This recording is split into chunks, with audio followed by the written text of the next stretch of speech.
Good evening and welcome to Leicester Fan TV. Myself, Simon, with you tonight, along with Taylor. Taylor, thanks for joining me tonight. It's appreciated. Yeah, no worries, mate. Happy to be here.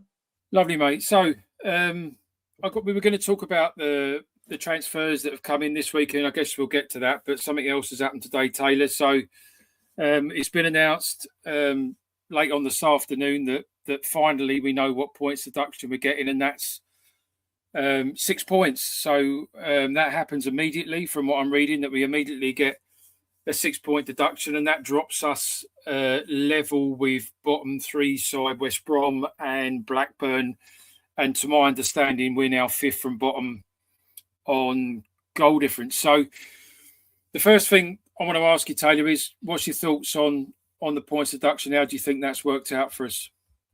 I think obviously it's not ideal for us, but I'm kind of glad it's out of the way because it's just been in the back of our minds for the whole season, really, even before the season even started. So I also think, judging by what John Percy said, we could have been a lot worse. It said it could have been between 12 and 20 point deduction. So I think we are lucky to get only 20, to be fair. Only 6, sorry, to be fair. Yeah, indeed. So with that in mind, what happens now? Because, Taylor, we've got no manager. We've got no, at the minute, we've obviously got Andy King in charge, but we don't have a manager as it stands. Do you think it affects the manager decision-making process in terms of some managers might or might not want to come in now because of the points deduction?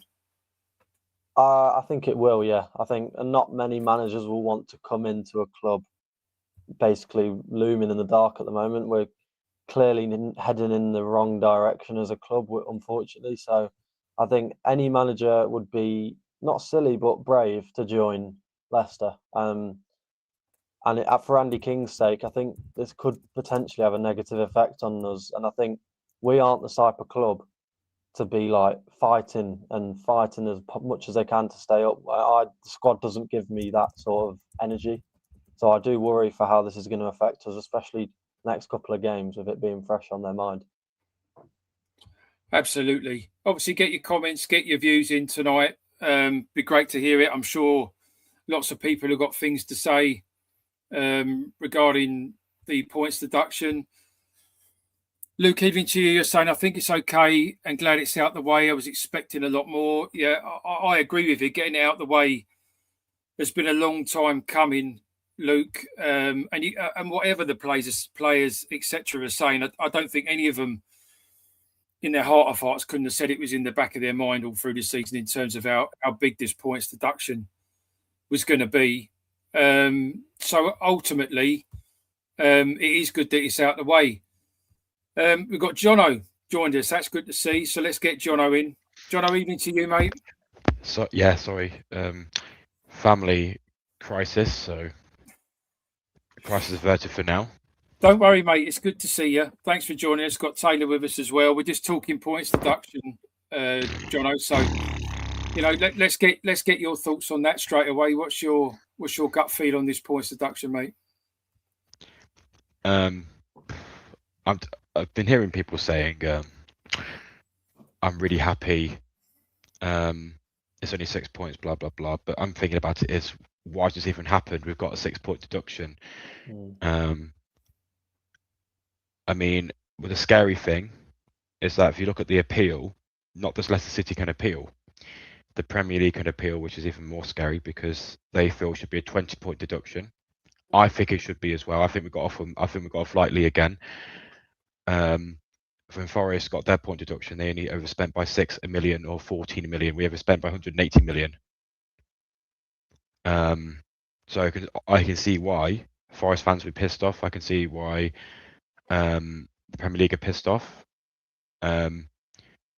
So we're very lucky in that respect. But in terms of, that just shows how badly mismanaged we are, really. I think Top should sell the club now. I think after this has come out and after seeing all the bad management of the club has been happening over the last 4 years, in terms of that's how bad the point deduction has been, I think it's time for him to sell up. I'm not happy with the way he's been dealing with the situation. I don't like the way the club's been dealing with it. Michael Brand did an interview with with 5 Live, and he even said on that interview, there's no direction at the club. Every member of staff has a different direction, and that's not what you need. Either you're all in it together, or you're not, or you need to find people who are. Again, this is why maybe you need the hiring free staff. But why are we going into a game with no manager, no sporting director, no communicator? We've got no CEO. We literally got no leader at the club. We've just literally got a massive mess. So yeah, we're gonna have rough times ahead. I think we will get relegated. I think this team isn't ready mentally for a relegation battle. Players like Fataru won't care because they know they can just get a Premier League move next season. But if that's what it takes to get rid of all these players on high wages, then that's what needs to happen, because then we've been out of this mess is when all these players on 70 grand a week leave. So, I mean, there's a lot to take in there, Jono. Thanks for that. Oh, Taylor, let me ask you a couple of questions on that then, because I read a tweet from Henry Winter shortly after the points deduction was made public, and he was alluding to sympathy for Top. And I'm not suggesting he's right or wrong. I'm just kind of explaining what he was saying, and he was saying that really, if there was one of the people around Top that needed to go, it was John Rudkin and not Susan Whelan, and that John Rudkin, I guess, had been partly instrumental in getting us into this position in the first place, with as John just alluded to, so many high wage contracts with what I've turned out to be quite mediocre players.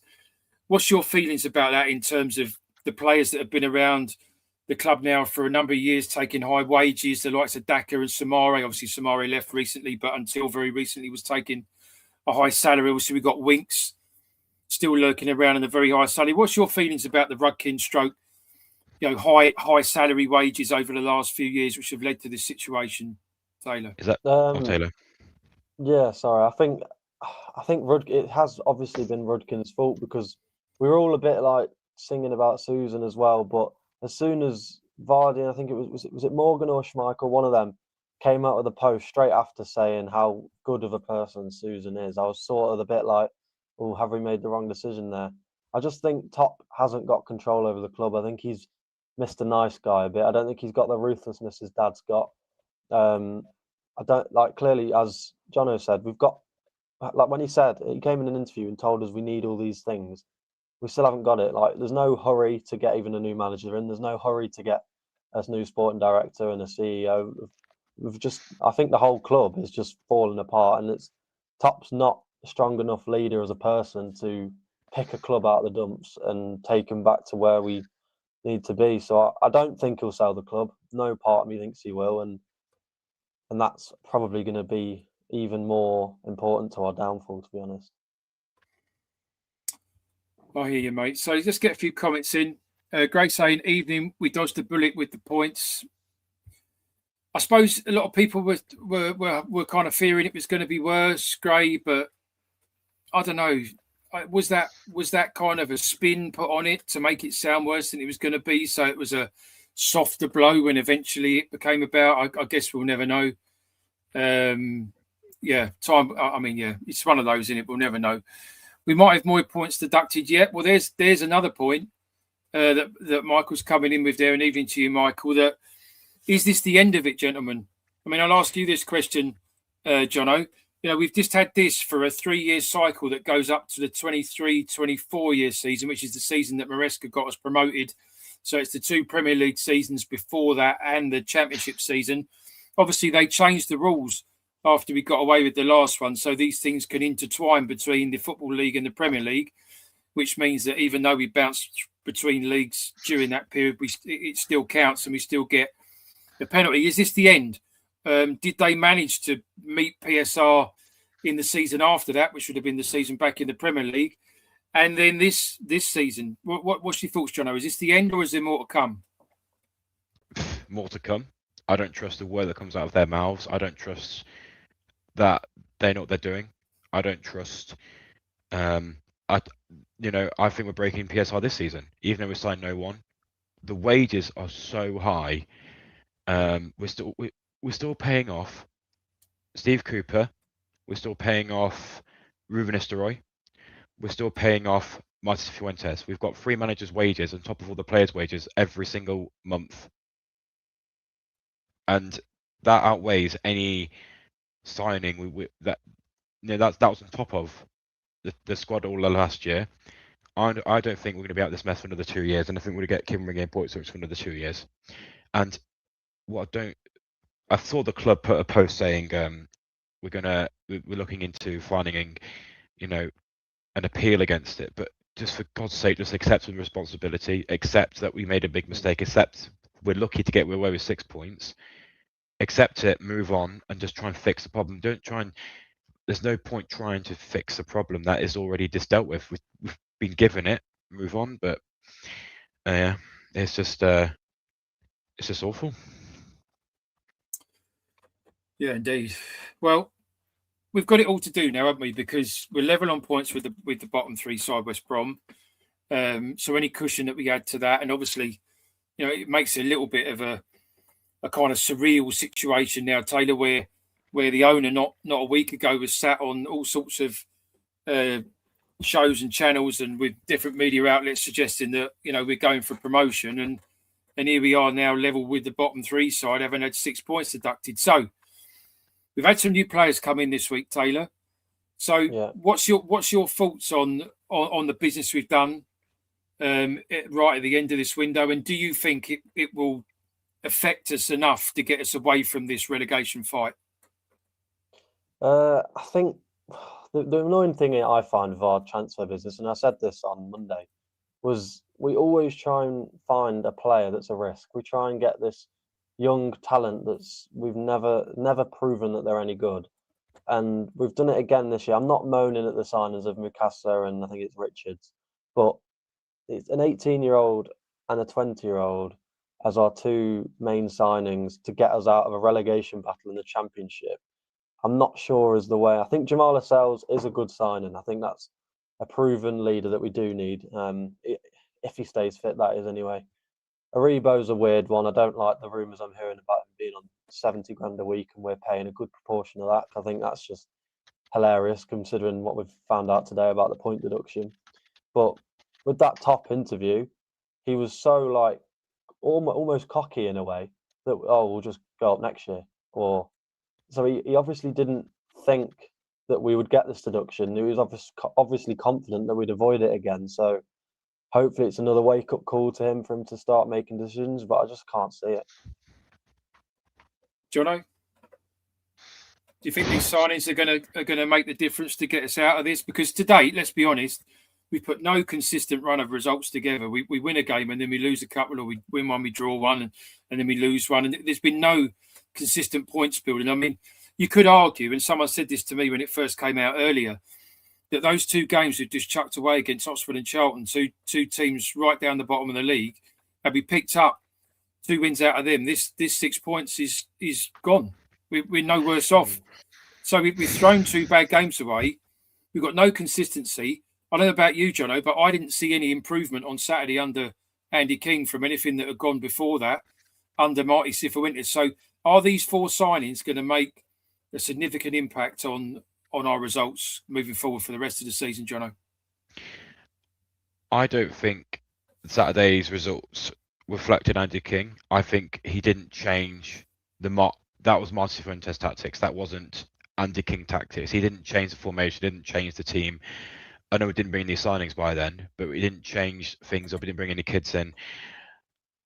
So I can't really hold him against it really. But one thing I will do is that he can't go with that same formation and team this weekend. He has to play the new you got to admit, the only bright spark this season has been Jordan James. And guess what? He's not one of those players you said earlier who's on the big wage, who's been here for a while. He's a new player who wants to prove himself, and he's the only player that can actually hold him and Ben Nelson are 2 players that can hold their heads up high this season. So Lascelles wants to play football. He wants to prove himself. He wants to prove they can play. He had a big injury, and then we've got we've got a striker and Mukasa to prove himself. Just put out all the new players and young kids. Just give it a go, because they have more passion and to prove a point more than any of the senior players like Bobby Reed and Vestergaard and Winks, those sort of players. Absolutely. Well, it's a big night tonight, everybody watching this evening, because we have finally found out how many points we're getting deducted, and that's 6. At least for now, that's the end of this round of investigation and potential punishment. So at least everybody, players, fans, potential manager, etc., owner, know exactly where we stand.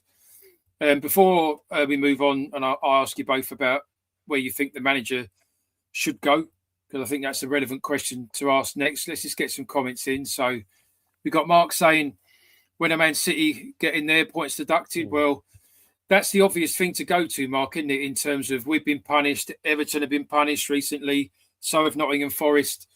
From memory, there's 115 charges levied against Man City, and so far they've not had a single penalty for that. Wait, can I just have a word on this? I don't care how many points Man City. I don't care how many charges they got against them. Look, always can agree. The way the taxes run in this country are awful. I'm self-employed.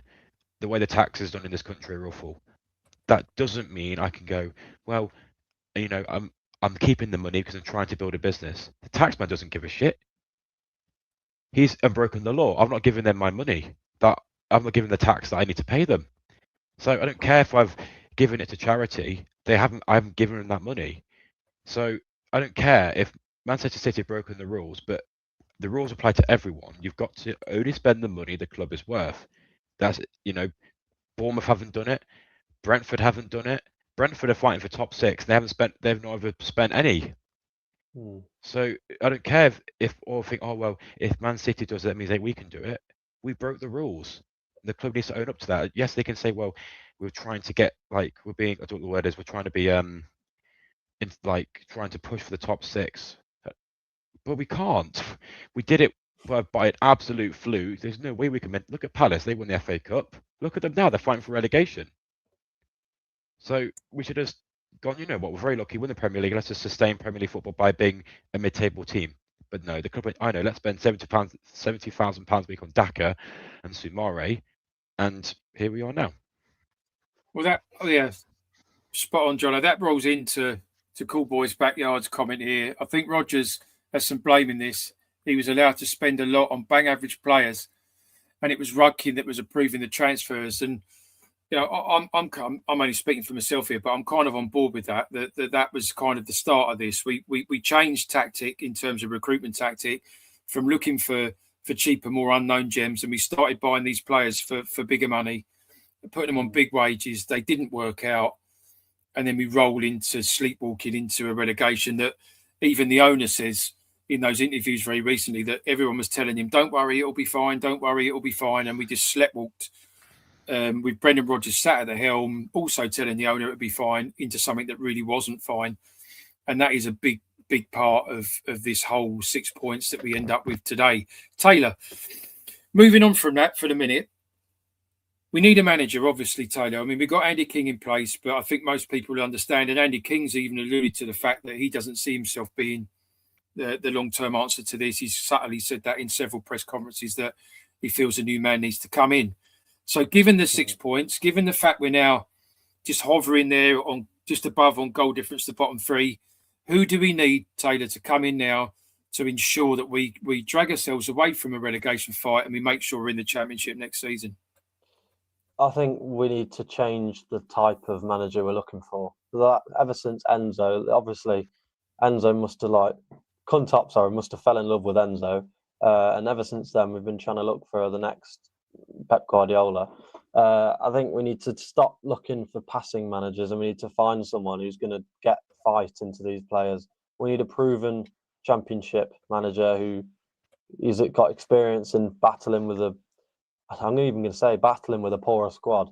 So we need to stop looking for a Spanish, I don't know if you Barcelona tippy-tappy football stuff. We need to get rid of that whole thing and look for a proper, proven Championship manager. And with that thing that was just said about Rodgers, I do agree with that. But you got to think, we made all those mistakes under Rodgers, and then the next manager, Enzo, also was allowed to spend how much thousands a week on Connor Cody, Harry Winks, and all these players that got signed that next year on loads of money that are still at the club now that are now rotting. So I wouldn't. It is part. You can say Rodgers, but it's just Rudkin. He's the one doing the deals. Rodgers is obviously going to try and spend the money that he's being given. So, yeah. Is there a name in mind, Taylor? You've got at the minute. If you could add any manager that's available right now that sticks out as being a ideal candidate for our situation. Oh, I couldn't tell you any. I don't really know because not many are available. Just someone who's proven. Jono? Well, I've said this for ages. I don't know if you've ever paid attention to the manager I want, but I've wanted Lee Carsley ever since before Ruben Vinnistelrooy. I've wanted Lee Carsley before Steve Cooper. He's the only manager for me with international experience. He's won 2 international trophies with the England under 21s. He's a manager he'll be a manager that could, look to get a name for himself in a club that's in disarray. He works with youngsters for a living. He get the best out of the youngsters who play on the international stage. For me, Lee Carsley. I think he's a man who can do it. Okay. I'll stick my neck out and I'm going to say, like I said last week, I want Nigel Pearson into the end of the season. I want someone who's going to get in there and get in these players. I step back to Taylor, they're very unlikely. But if I could have anybody right now that's available, it would be him because he's got all ingredients that this club is lacking for me at the minute. Discipline, standards, not accepting people, not giving 100%, getting in people's faces and telling them you're not doing it and you need to do it or you're going. And I feel like we need that line drawn at the club. And whilst I agree, Taylor, it's highly unlikely. I would absolutely love that, even if it was as a kind of number 2 to Andy King and just kind of guiding him and assisting him and being around. I'd take that over your Chris Coleman's, Russell Martins, and all these other names that are being chucked about at the minute. And I'd take it over Enzo Maresca, if I'm honest, because I think for me, that season that Maresca got us promoted, that we're not that club now, and he doesn't have those players at his disposal. There is no Jamie Vardy anymore, etc.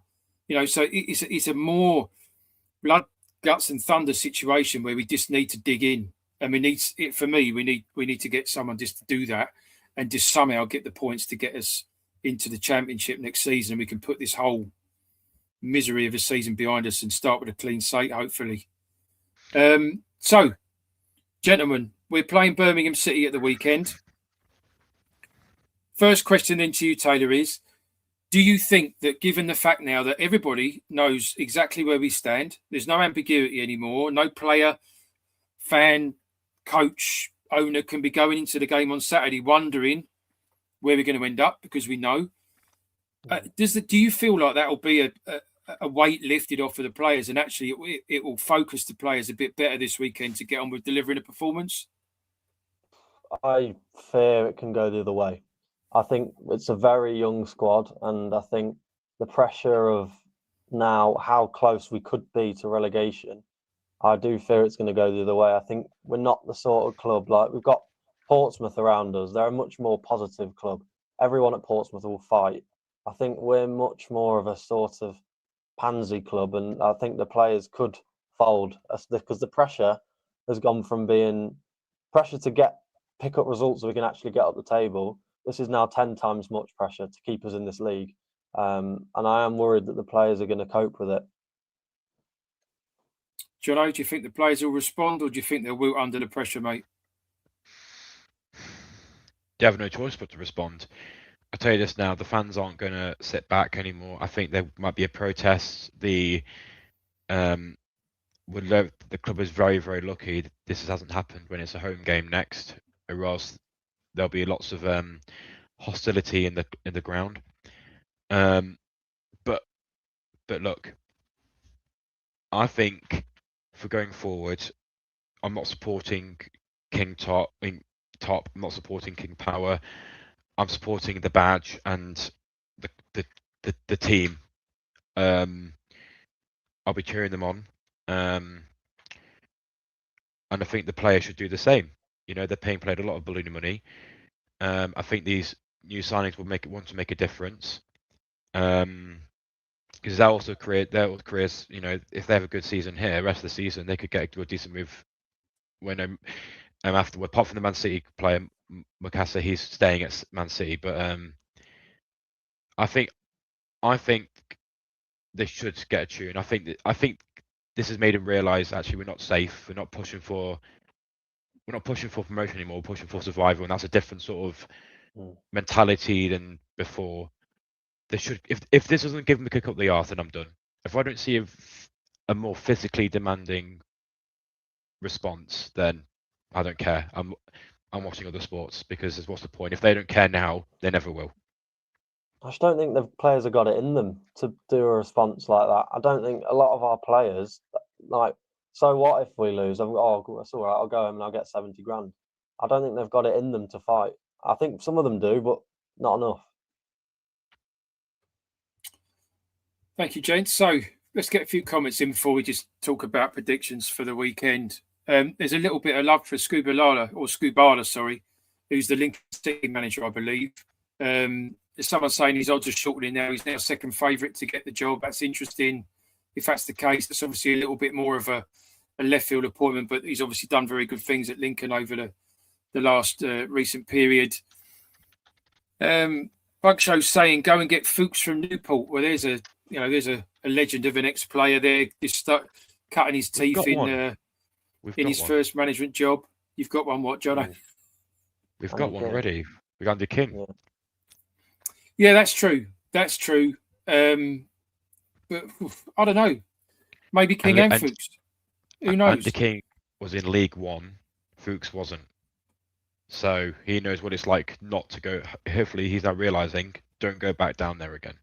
Well, that's absolutely relevant, mate, in terms of he's tasted it, and there can't be many at the club left that can say that. So you're absolutely right there. So coming up to the 8 o'clock mark, I guess the last thing to do, gents, is to ask predictions for this weekend. So Taylor, we'll go with you.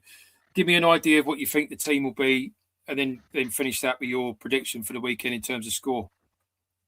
I'm going to the game, so I'm hoping that I'll see a different team. I don't want to see the same players. On an ideal world, all 4 of them will start, but I know for a fact that won't happen. I think Lascelles is the most nailed on to start, because they can't not. We need a centre back, especially with Coley getting sent off and Vestergaard coming back from injury. I don't think Richards will start. I think it'll be Reed and Ayew still. I'd love it if Andy King does it, but I don't think he will. And unfortunately, I can't see anything else but a 3-0 Blues win. Blues being in Birmingham. Jono? I think we're going to lose. But I hope I'm wrong. I really hope I'm wrong. I want there to be a response. I want to be sitting here next Thursday, me and Simon, saying, God, weren't we so wrong? But I don't think we will. The team, I'm going to go for the lineup I want. I want Begovic in goal, but we're not going to get Begovic. We're going to get Shalachik, so we're going to have to sit with that. I want to see Lascelles, Ben Nelson at centre halves. I want to see Ricardo Pereira and Luke Thomas at wing backs. I think with Lascelles in the team, I think he's a leader. I think he's a leader, and I think he will actually be telling Luke Thomas where to bloody position. And not a Luco after last week. Left back, he was good last week. I know he was at centre back, but Luke Thomas has proven to be crap this season. Well, fair enough. We'll go Luco then. We'll go Luco. Luco left back. Midfield probably go Oliver Skip and Jordan. He's not Jordan James Alton fit, isn't he? Yes, mate. We've got till March, I think, before we'll see him again.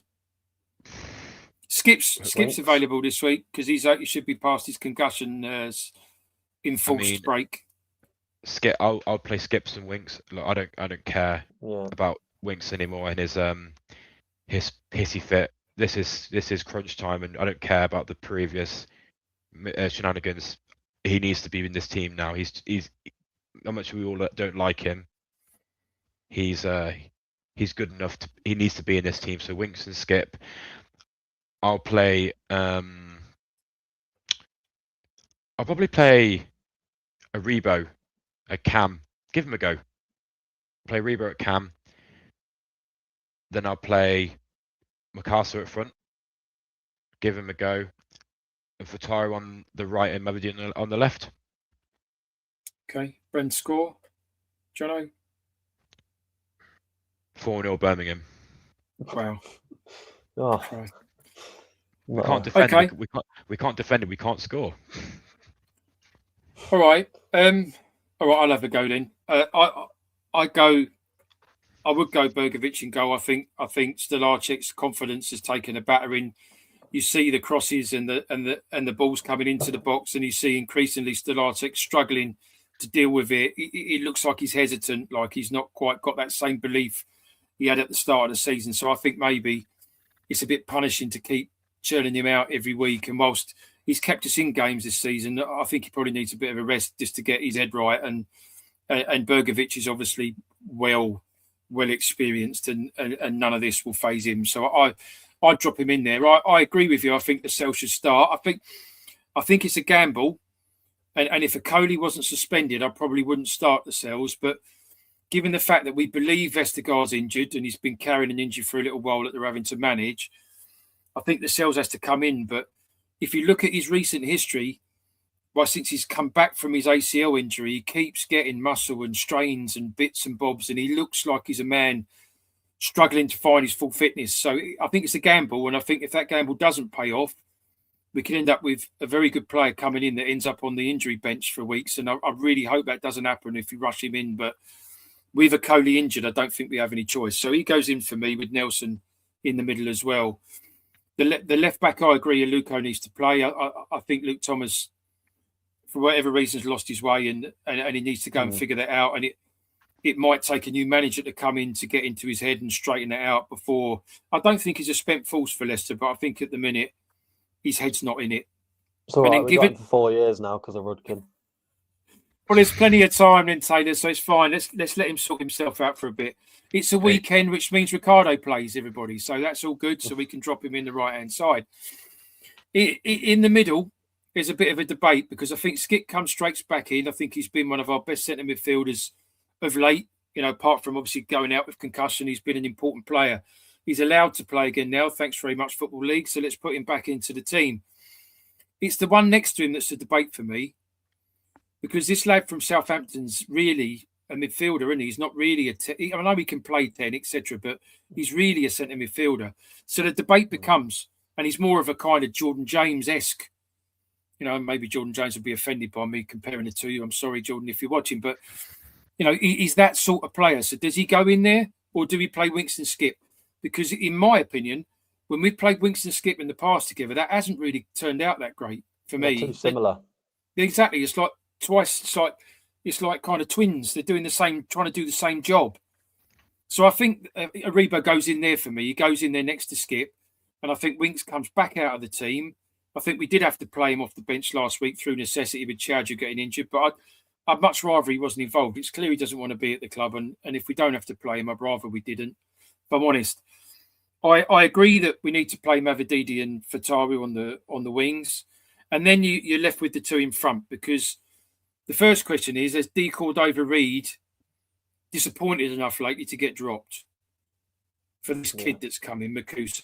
I'm not sure that he has. And then you got Louis Page that's been playing lately, obviously in a more kind of 8 role, but he also is capable at 10. So do you go with Makusa or do you keep with Duco? I don't know. I guess if you're looking to change things up in terms of this has been really bad and we need to change it, then you play the new lad Makusa. But he's not exactly had loads of senior football experience, so it's a gamble. So I'm on the fence with that. Up front, I think for me, you put that dude John Richards in, the lad we've signed. He's never played a senior game of football in his life. He's a loose cannon. Well, he's played for Jamaica, but I mean, club-wise, he's never played a senior game for Chelsea. But given the absolute tripe, let's be honest, that we've had to endure under Ayew and Daka, it's just anything. Let's have anything different just to have it a go. So I think Dujon Richards goes up front all day long for me, and I'm not going to be as pessimistic as you good gents. I'm going to suggest we're going to get a draw, but unfortunately it won't be a 0-0. It will be a 1-1 or a 2-2. I'll go 2-2, and I'll take that to stop the rot and try and build ourselves into the Southampton home game that comes after. Gents, it's 8:05, so I guess we're good. Anyone want to add anything about the points deduction before we go? Anything to say? Do you think we'll stay up, gents? There's a good question. Are we staying up? Let's start with Taylor. Are we staying up this season? I can't bring myself. Right, Monday I said no. I can't bring myself. I'm going to say yes. I don't mean that, but I'm going to say yes. Yeah. Jono? I'm not like Taylor. I know we're not going to stay up. And King Power out. Final words. Okay. I'll finish it with, I'll say I think we will stay up, but I think it kind of hinges on who they get in as manager, and I think that needs to happen quick. The more games that go on like this, where we're just kind of rolling without any real kind of certainty, I think the worse the whole gets. Gents, thanks for joining me tonight. I really appreciate it. Big night tonight. Thanks, Taylor, for coming on, mate. I really appreciate it. I know it was short notice, so thanks, mate. That's really helpful. No worries. Right then, into the game at the weekend. Obviously on Sunday, Jamie will be back with the Aftermath show talking about all things in relation to the game against Birmingham on Saturday. And then, of course, on Monday night, Phil will be back. And who knows, by the time those gents do their shows, we might actually have a manager in place and we might know exactly how things look for the rest of the season. Thanks ever so much, everyone, for joining us tonight. It's been a busy one. I appreciate it. Look after yourselves. We'll see you next week. Take care. Bye-bye.